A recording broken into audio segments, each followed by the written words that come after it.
Το εκκλησάκι της Αγίας Παρασκευής και η σπηλιά του Δράκου, ή διαφορετικά δρακότρυπα όπως το λένε οι κάτοικοι εδώ πέρα. Τώρα θα με ρωτήσετε πού είναι το εδώ πέρα. Βρισκόμαστε στον αμότοπο Άρτας.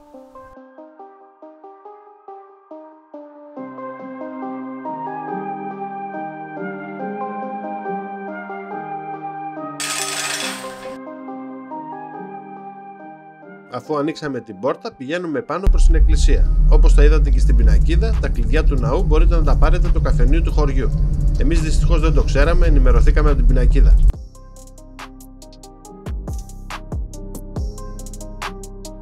Ο χρόνος ίδρυσης του Ιερού Ναού δεν είναι απόλυτα γνωστός γιατί λείπουν οι γραπτές μαρτυρίες. Με βάση όμως τα μορφολογικά στοιχεία του, τοποθετείται στο δεύτερο μισό του 11ου αιώνα.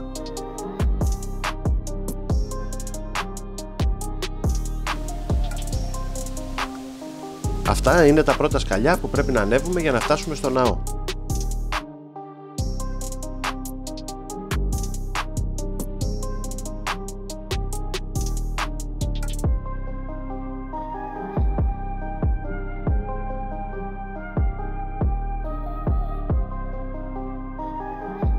Απ' έξω υπάρχουν κάποια παγκάκια.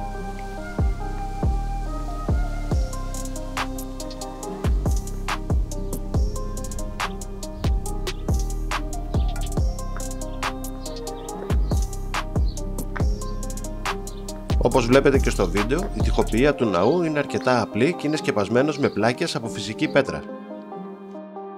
Αρκετά τμήματα του τοίχου και του τρούλου ανακατασκευάστηκαν τον περασμένο αιώνα γιατί στα χρόνια της Επανάστασης του 1821 ο ναός πυρπολήθηκε. Για μεγάλο χρονικό διάστημα παρέμεινε μισοκατεστραμμένος. Ο Ιερός Ναός και τα προκτίσματά του έχουν χαρακτηριστεί ως ιστορικά διατηρητέα μνημεία.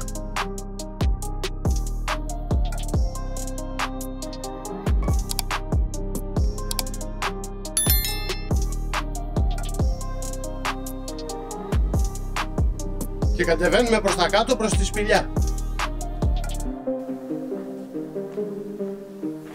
Βλέπετε είναι απότομα τα σκαλιά. Υπάρχει βέβαια ένα κάγκελο να στηρίζεσαι.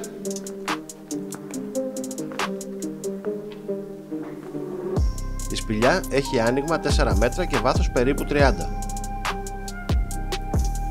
Σύμφωνα με το θρύλο, σε αυτή τη σπηλιά κατοικούσε ένας δράκος, ο οποίος εμφανιζόταν μια φορά το χρόνο στο πανηγύρι του χωριού και άρπαζε την πιο όμορφη κοπέλα.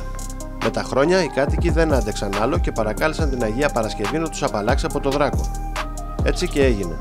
Την ώρα που εμφανίστηκε ο δράκος, εμφανίστηκε και η Αγία Παρασκευή. Η μάχη άρχισε και η Αγία Παρασκευή τον πήρε στο κυνήγι. Την ώρα που ο δράκος έφτασε στη σπηλιά, η Αγία Παρασκευή τον πρόλαβε και τον σκότωσε.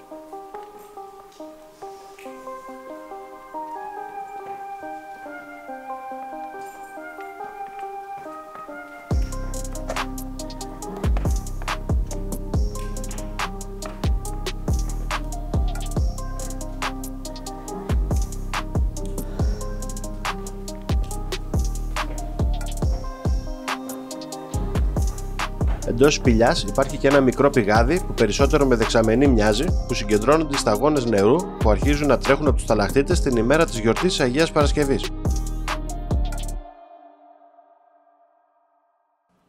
Σε αυτό το σημείο εικάζεται ότι υπάρχει μια υπόγεια στοά μήκους 2 χιλιόμετρων, η οποία καταλήγει σε μια άλλη ευρύχωρη σπηλιά στα βόρεια του οικισμού Γρυμπόβου.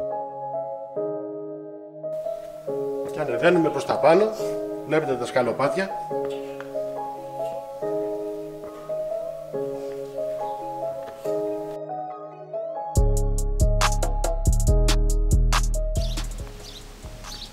Η θέα έξω από την εκκλησία.